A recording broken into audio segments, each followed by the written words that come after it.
For years now, the relationship between the ANC as the governing party and the people of South Africa has been complex.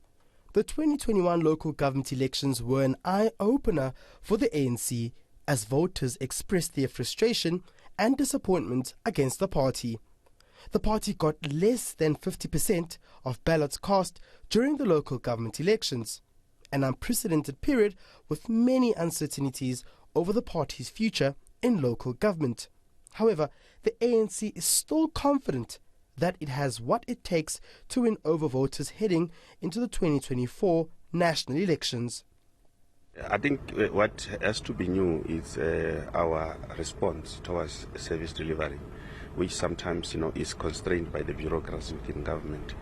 We think that there must be reforms such that responses towards service delivery, and especially issues of water and electricity, becomes quicker, and that will actually speed where there's agency. If you look at how we dealt with the issue of the floods in KwaZulu-Natal, there is a sense that the response strategy was not quick enough to deliver the outcomes. But for many South Africans, their relationship with the ANC may be permanently broken.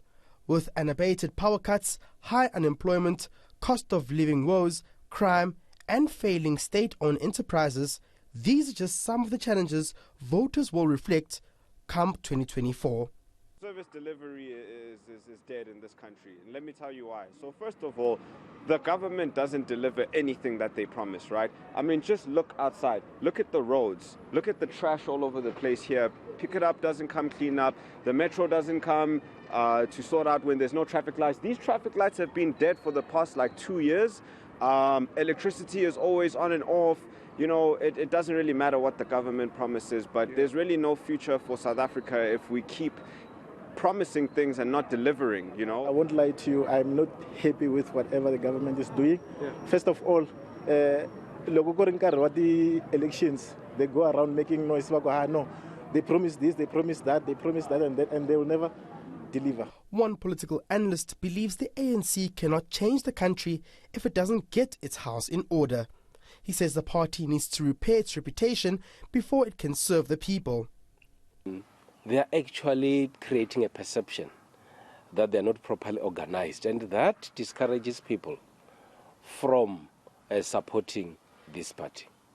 The ANC that is not serious about service delivery and which will allow individuals to continue occupying positions of responsibility, even though they are actually not delivering as expected. The ANC does admit that not fighting corruption within its internal ranks and working on its integrity may cost the organization at the 2024 polls. Our voter population has been in reduction for a number of years now.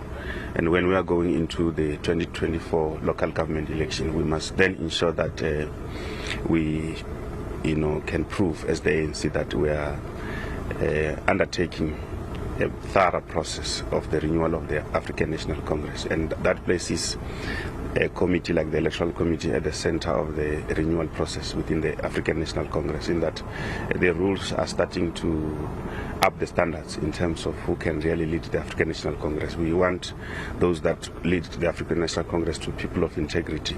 But what is the sentiment on the ground about the party's ability to govern?